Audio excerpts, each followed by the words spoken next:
Tonight, I will take you far away, to a forgotten Japan, not the one with neon lights or bustling trains, but a Japan made of fog-covered mountains, quiet lantern-lit paths, and stories whispered from one generation to the next. Stories no longer told, legends almost erased. In the northern mountains of Tohoku, where winter lingers like a stubborn spirit, there once was a village so remote that even maps forgot its name. The villagers called it Tsuru no Mura, the village of cranes.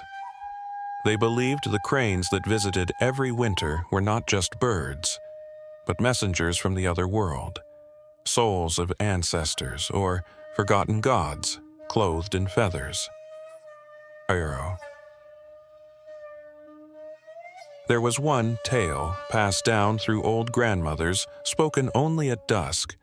They say, long ago, a young girl named Kana lived in Tsuru no Mura. She was mute. Her voice had never been heard since birth, but she had a gift. When the snow fell deepest and the world turned silent, Kana would walk into the frozen woods, barefoot, and wait, and always, the cranes would come. They would gather around her, hundreds of them, as if listening. And then they would weep, not cry like birds, but truly weep. Villagers saw their feathers shimmer with tears, small glistening drops like pearls, and fall onto the snow. No one knew why, until one elder said, "That girl, she remembers the sadness of the gods." One night, the village was struck by a fierce storm. Snow piled higher than roofs. People feared they would starve. Kana disappeared into the woods. For 3 nights she was gone, and then, just before dawn, the sky cleared. Hundreds of cranes filled the village. Each one carried a fish, a fruit, or a bundle of rice in its beak. They dropped them on doorsteps, then vanished into the pale sky. Kana returned with frostbitten feet. She never said a word. But the villagers wept, as the cranes had. They bowed deeply. Since that day, no one in Tsuru no Mura ever hunted cranes again. And every winter, a shrine is built of snow, not for gods, but for Kana, the mute girl who understood sorrow. Soft instrumental interlude. Some say if you visit the forests of Tohoku in late January, you might still hear the soft sound of wings, or see a girl standing still, surrounded by white birds. And if you feel tears rising for no reason, don't be alarmed. It's only your soul remembering. 05. The Lantern Maker and the Fox Bride. In the old capital of Heian-kyo, what we now call Kyoto, there was a lantern maker named Genta. He was a quiet man who never married. People said he spoke more to paper and fire than to people. Each night his lanterns would glow in the alleyways, gentle oranges and reds, casting dancing shadows. But one lantern, always, was different. At exactly midnight, a pale blue lantern would appear at his window, and when people asked about it, Genta would smile and say nothing. Years passed, and Genta grew old. One spring night, a young monk visited him and asked, "Master Genta, why is that lantern blue?" Genta finally answered, "Because that lantern belongs to her." He told the monk that when he was a young man, lost in the forest, he was saved by a woman with silver hair and eyes like autumn skies. She fed him rice balls and sang lullabies.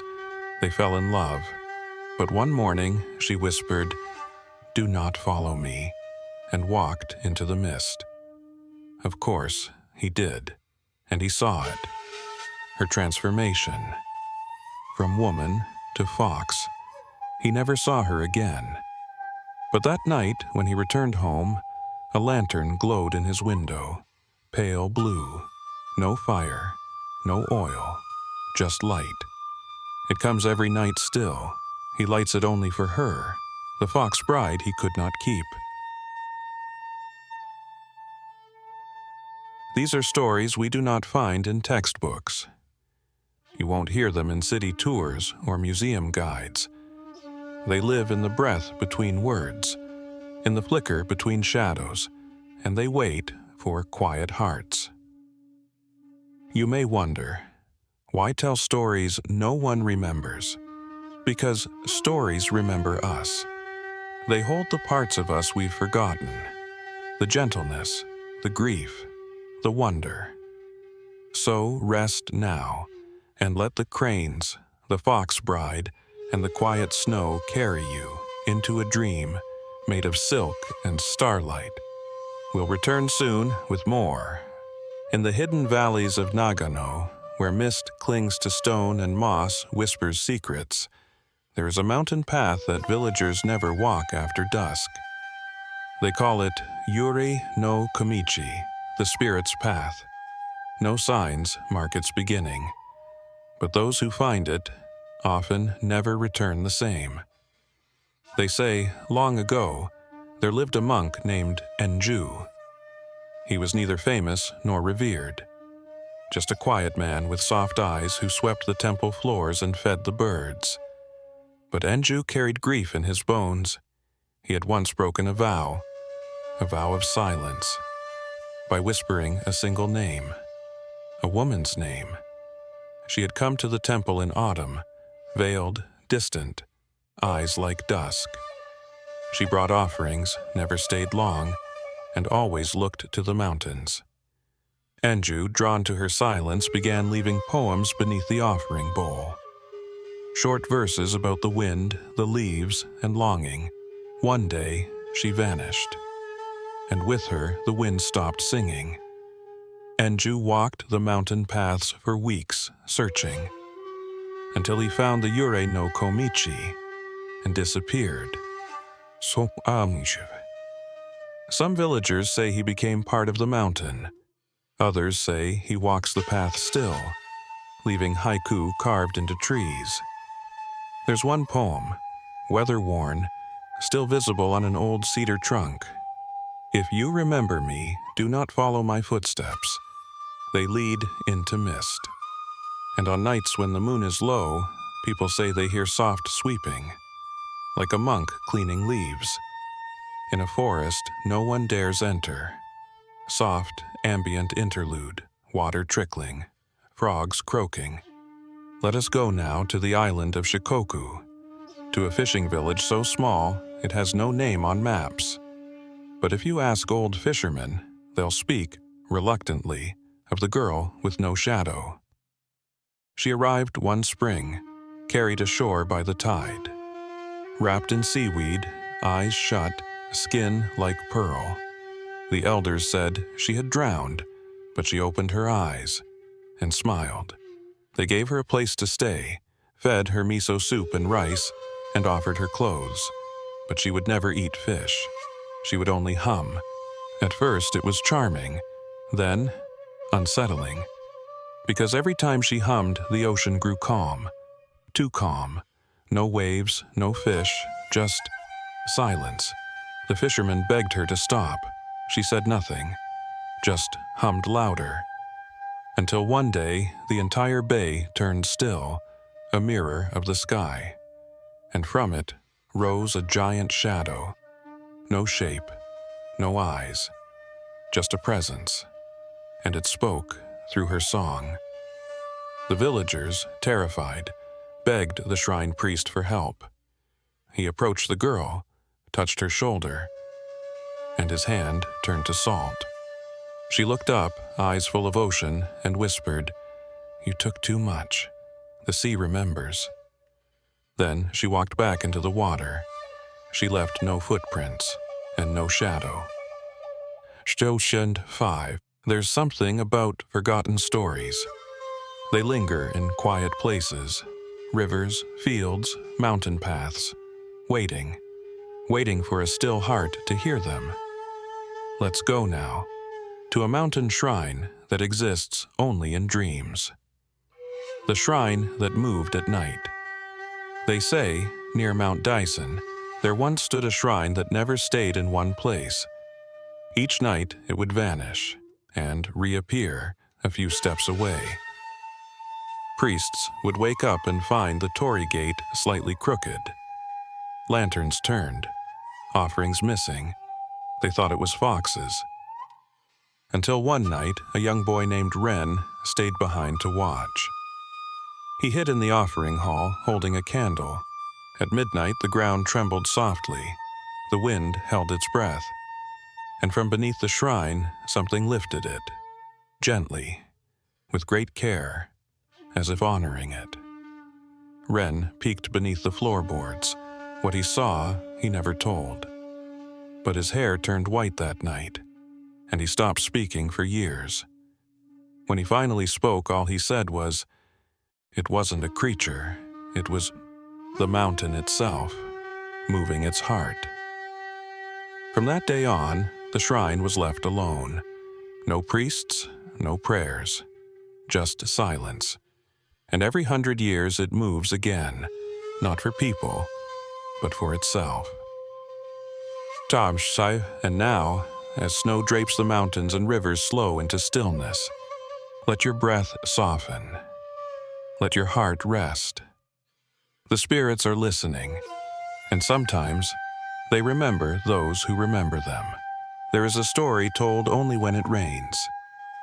The elders say, ghosts like umbrellas, because they are quiet, because they don't drip, and because under an umbrella, two people can disappear into the same silence.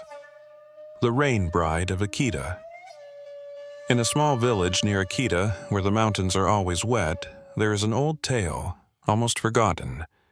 They call her the Ame Yome, the Rain Bride. They say she appears on days when the mist never lifts, wearing a pure white kimono, holding a red umbrella. She stands on the bridge, waiting. Long ago, there was a young man named Kaito. He was a potter, poor, soft-spoken, always walking with his head low. One day in the rain, he saw her. She didn't speak. She simply stood beside him and shared her umbrella. From that day on, whenever it rained, she appeared. No words, just quiet walks. Villagers whispered. They said she was a spirit, but Kaito didn't care.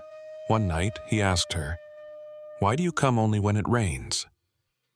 She looked up, eyes full of clouds, and said, "Because when it rains, you don't look up, and I can be near you without shame." They say she vanished the next day, but Kaito kept making pots, all shaped like umbrellas, and he never married, but when it rained, he always walked to the bridge and smiled. Let us drift now to Kyoto, where an abandoned temple hides a lantern that glows with no flame. The fox who forgot her name. A long time ago, there lived a fox spirit. She was old, older than the city itself. She had taken many names, many forms. A bride, a beggar, a geisha, a nun. But over centuries, she forgot who she truly was.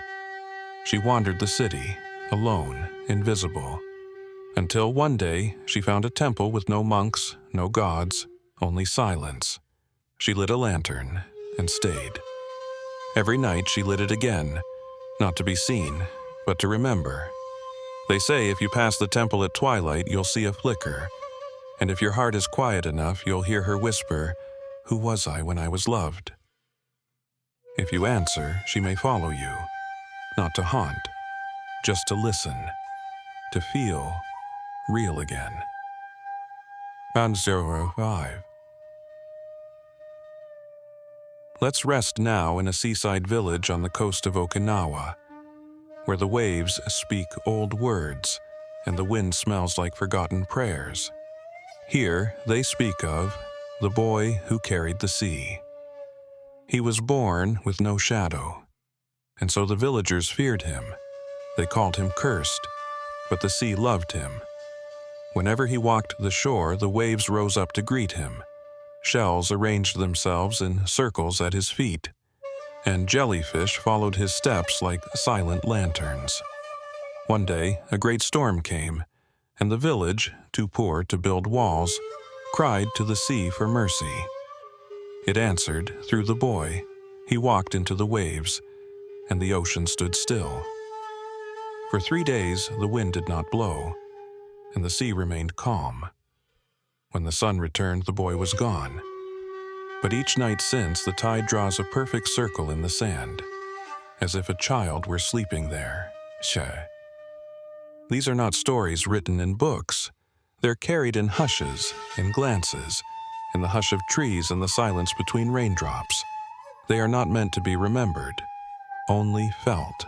So, tonight as you rest, if you hear rain against your window or wind against your dreams, don't be afraid. Maybe somewhere someone is walking beside you, sharing your umbrella. There's a forest in Japan. It has no name, no signs, not even a path. Only moss-covered stones, cicadas in the summer, and something watching. People say that if you enter this forest with anger in your heart, you will get lost.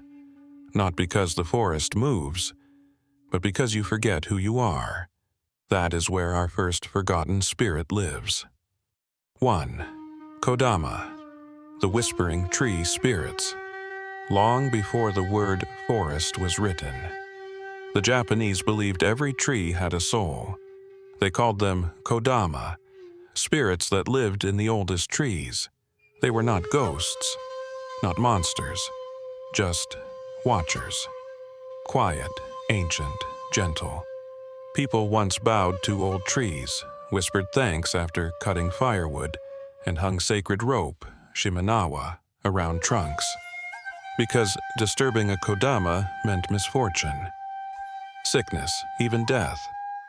But when concrete spread across the country, when chainsaws replaced hands, the kodama stopped speaking.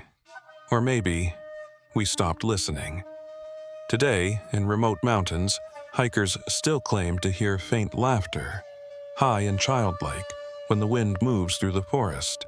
They say, if you stand very still, you'll feel it. A small hand on your shoulder, not to harm you, just to ask, do you remember me? Samasiya. Next, let us meet a spirit once loved, then forgotten. The Bake Danuki, shape-shifting raccoon dogs with round bellies and mischief in their eyes. In old tales, they wore straw hats, played drums on their bellies, and fooled drunk travelers by turning into tea houses, monks, even gold coins. They weren't evil, just playful and lonely. Villagers once left offerings of sake under tanuki statues. In return, they brought good luck, laughter, and sometimes a little chaos.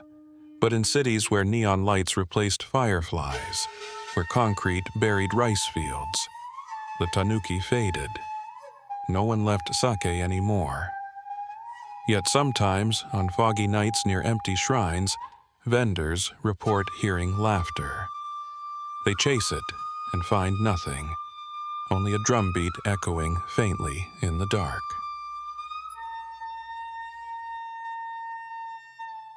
Now we turn to a spirit more feared than loved. She appears only in blizzards, her skin pale as snow, her kimono white as death. She is the Yuki Onna, the snow woman. They say she floats above the snow, leaving no footprints. She knocks on doors of travelers lost in storms, asking for shelter.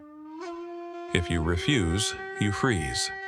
If you let her in, she vanishes before dawn. In one tale, a woodcutter met her and survived. She warned, "Tell no one of me, ever." Years passed. He married a quiet woman, and one night told her the story of that snowy night. She looked at him, eyes like ice. "You promised." And then she melted. Even today, old villagers warn, never speak of snow spirits aloud. Not in winter, not at night. Because if you say her name, she may come just to see if you remember her.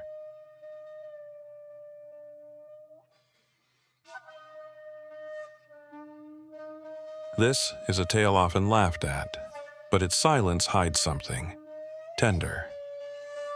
The tofu kozo is a small spirit, a little boy in kimono who walks silently under the rain, carrying a plate of tofu. He appears near crossroads, always alone, always holding tofu. Some say he curses you. Others say he does nothing, just stands there, looking sad. But here's a version few remember. They say the tofu is not for you. It's for someone who never showed up.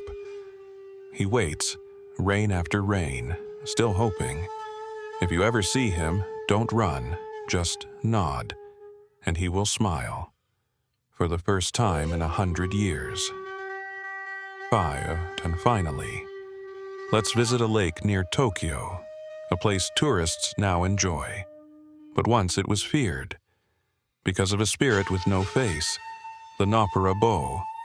They appear as normal people, a woman brushing her hair by the river, a fisherman lighting his pipe, but when you speak to them, they turn. And where a face should be, nothing.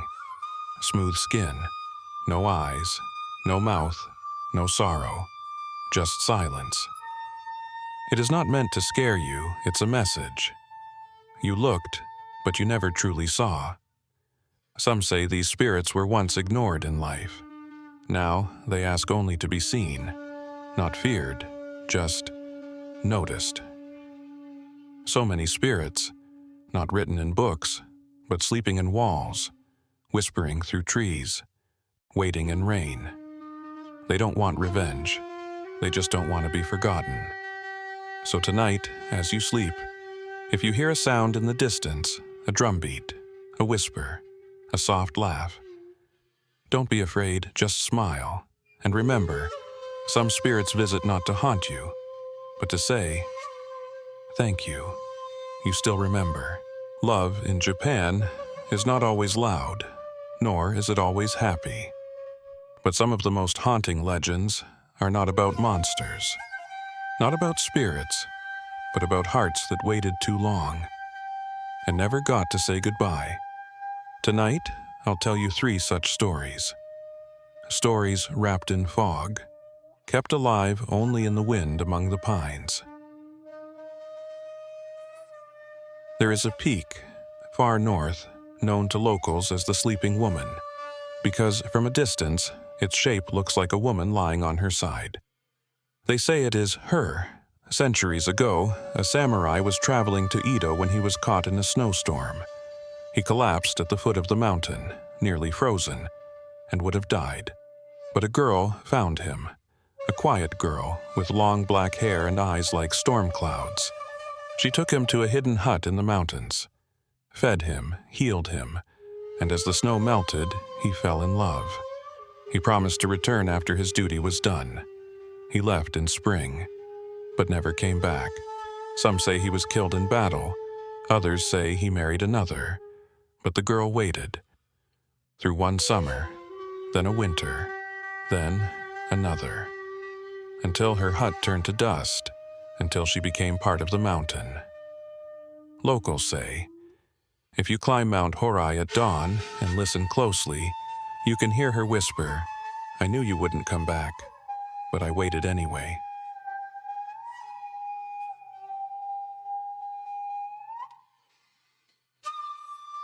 In a quiet alley of Kyoto's old town, there is an inn. Tourists walk past it every day, never knowing the love story burned into its walls. Long ago, the inn was owned by a man named Shinji. Every evening, a woman named Aki would come with a paper lantern to meet him in secret. They couldn't marry, different families, different class, but their hearts met under the lantern's light. Then one day, she stopped coming. No note, no goodbye.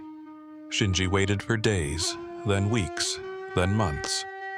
One rainy night, he saw the lantern glow again outside. He ran to open the door. There she was, pale, silent, smiling. They say he let her in. They say they talked all night. They say he never opened the inn again. In the morning, his body was found beside the cold lantern. A smile on his face. No sign of struggle. Just a paper note beside him that read, "You waited, and I returned. Just once."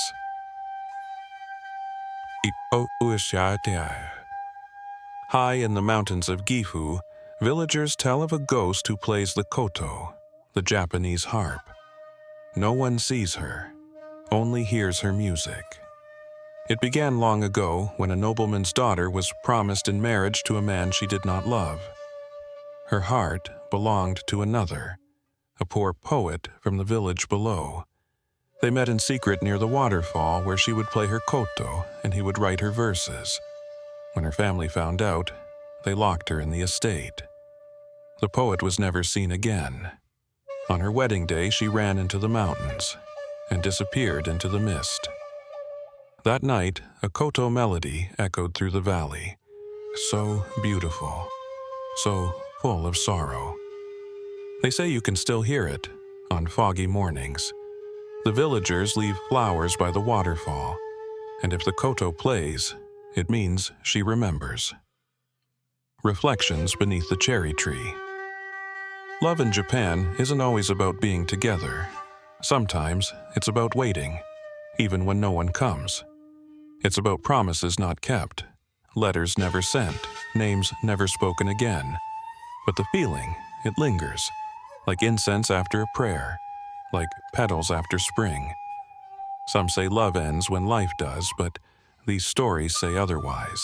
They say, the heart remembers, even after everything else fades.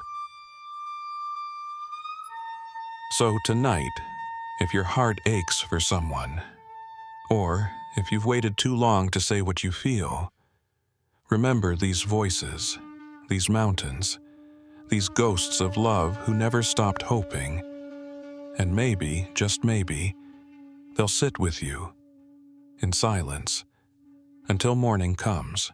Now that you've traveled with me through old Japan, through snowy villages, through haunted temples, through quiet forests and forgotten loves, you may be wondering, were these stories true? Did the fox really take the girl's form? Did the koto still echo in the mist? Did the woman wait forever on Mount Hore? Maybe, but here in Japan, truth is not always found in facts. Sometimes it is found in feeling. These legends, these whispers of the past, they survive not because they are proven, but because they are remembered. In the West, we often ask, did it really happen? But in Japan, the better question is, what does it make you feel? A forgotten tale from a fishing village, a ghost that smiles instead of haunts, a spirit who watches the moon not to scare, but to mourn. They're not here to be believed. They're here to sit beside you, to keep you company in the quiet. There is a word in Japanese, mono no aware. It means the gentle sadness of things, the beauty of the cherry blossom, because it falls, the warmth of love, because it ends, the power of a story, because it fades once told. It is not sorrow, not exactly. It is awareness, a quiet acceptance that nothing lasts forever, that even the most beautiful moments are only passing through. But maybe, just maybe, that's why we treasure them, because we know we cannot keep them. If you ever visit Japan, if you ever walk under the torii gates at dawn, or listen to the wind across a rice field, or sit alone in a tiny tea house, rain tapping on the roof, you might feel it, that stillness, that hush in the air. That's where the stories live, not in books, not in scrolls, but in places, in moments. They wait for you, like old friends. They don't need to speak loudly. They just need you to listen.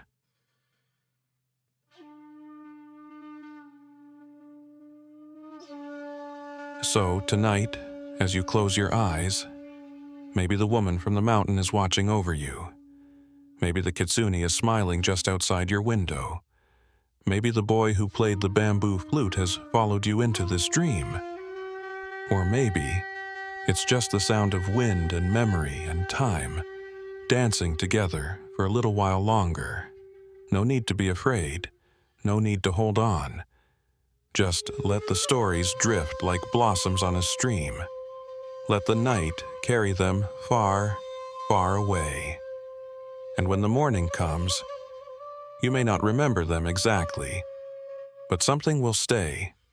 A softness in your chest. A quiet thought you can't name. A peace you didn't know you needed. That is the gift of forgotten legends. Good night, dear traveler. Sleep well. We'll meet again, somewhere between the snow and the silence.